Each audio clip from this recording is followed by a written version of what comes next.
Hello and welcome back to the channel. Today I'm trying to en passant checkmate Martin. Let's get started with game number 1. Alright, the idea here I think is very simple. I basically have to eliminate as many of these pieces as possible without touching these pieces, right? Because the more pawns there are on the 7th rank, the more likely that I'll have some flexibility to create a setup where eventually I capture with en passant and release a devastating checkmate. We do get pawn to d5. Now, knowing Martin, I can probably take this and not even get recaptured. Unless Martin plays the Scandi. Oh, Martin plays the Scandinavian all of a sudden. We'll take advantage and target that queen. Scandi is actually a really good thing because that means he's less likely to move these pawns since it's already a relatively open position, right? There are already some decent developing moves that he can make without touching a singular pawn. He does actually put me in check. This is suspiciously good for Martin. I could play queen to e2 and offer up the queen trade, but I want to keep really strong pieces on the board, and I don't want to count on having to promote pawns later because that implies some sort of exchange of pawns. So let's just go bishop to e2, and we'll develop a different knight to target the queen. All right, we get pawn to b6, knight to f3 to follow, target that queen. Nice, don't mind if I do. And again, we're trying to eliminate as many of these minor and major pieces as possible without letting him move these pawns around. He does take back, we'll sneakily target the knight again. King shuffles over, we'll pick it up for free, and eventually we'll maneuver the king into a position where we do have some sort of en passant idea that releases a check onto the king. All right, rook shuffles over. Now, I don't really want to go pawn hunting. I want to leave those on the board, so let's just keep developing pieces. Rook shuffles over. I'm totally happy with fair trades as well. Again, I just want to eliminate them all together, so we'll take on f6. He doesn't even take back. Two different ways to recapture, but he elects to play rook to d4 instead, which actually does walk into 3-move mate, right? Queen c8, rook goes back, queen c6, rook d7, we take. Would end the game, but that is not my purpose here. So I suppose I could just leave the bishop there, no? I could play knight to c6 and then look to take the rook. Wow, the rook goes back. Okay, we'll definitely take on d8. He should recapture. Okay, and he does, which allows me to retreat the bishop. And now I do think I have enough of a material advantage that eventually I should be able to force some sort of en passant situation onto the board. Let's long castle. We'll get a rook onto this open file. And I think my first attempt, we get pawn to g5. Okay, I suppose I should take. I was going to say my first attempt should be something along the lines of like rook to e1, f4, f5, move the king over, and then maybe try to get e5 on the board. I'm just now noticing the critical mistake that I've made, which is that even if I do set this up, if Martin has any other moves on the board, because Martin always sees checkmate in one move, and inversely will always stop a checkmate in one move,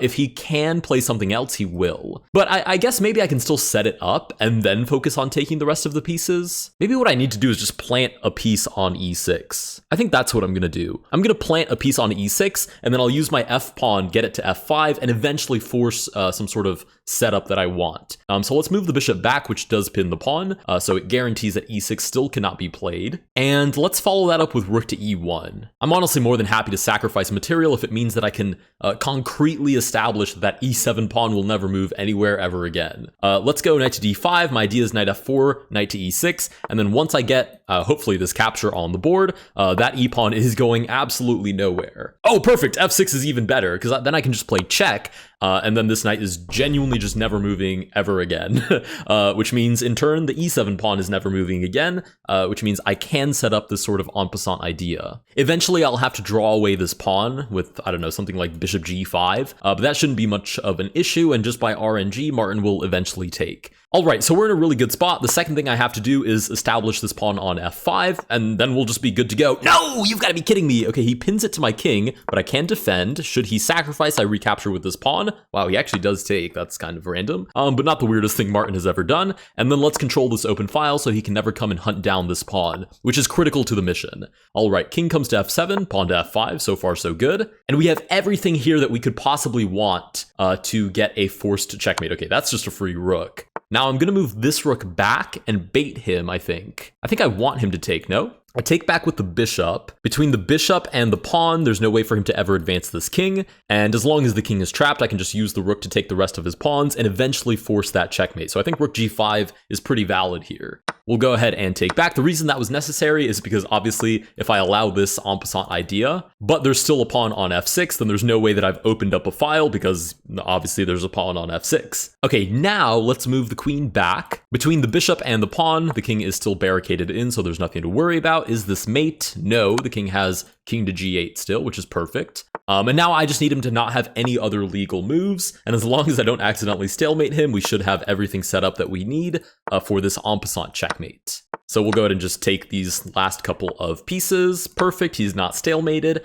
And now I need to find a setup where, let me think about this. The king needs to be on f8. There needs to be a rook on f1. These squares need to be cut off. And I need him to play what? Pawn to e5 so I can en passant, which means e7 needs to be covered as well. So this bishop needs to stay here because that pawn won't be in its spot anymore. So there's a not small number of factors at play here that I need to get all exactly right. I think queen to e8 is a valid starting move. King to h7, queen check, king goes back, and then I'll sacrifice the knight? No, I can't sack the knight until I'm ready to do the en passant because he's going to try and move this pawn. In the perfect world, I don't think it would even be a knight here because it covers so many squares that I want the king to move to. Okay, maybe I'll give away the knight first and I'll replace it with the rook. Or not, I guess. Well, I will replace it with the rook, but he doesn't actually take my free knight. There we go, figures out that the knight is free, and I think this is way better because this rook doesn't actually cover any squares that I'm worried about losing sight of. Now, step number 2, I might need more pieces, or can I do it as is? No, I need more pieces because I need a rook here without moving this rook, which can only mean one thing, I need a pawn promotion. So let's get that underway. Again, the rook and the bishop and the pawn do an amazing job of stopping the king from escaping, so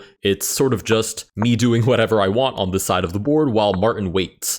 Again, the queen covers e8, so there's genuinely no escape for the king from any of these squares. If I promote, he still has king to h7, so that's totally fine. I might just promote to a queen, actually, instead of a rook. Just gives me more flexibility. Okay, now, what exactly do I need? I need you over here. I need pieces covering these squares like I said before, and then I need this queen on the f-file. I mean, I might just need another queen, right? Because this bishop can move back, and then I can have this queen on f1 and a different queen on g3, but this queen needs to stay looking at e8. Or even better, we could promote to a light squared bishop and then just drop it on d7. And as long as he has king to g7, king to h7, this is all perfectly fine. So we'll advance this pawn, promote to a light squared bishop, drop it on d7. That way e8 is always covered.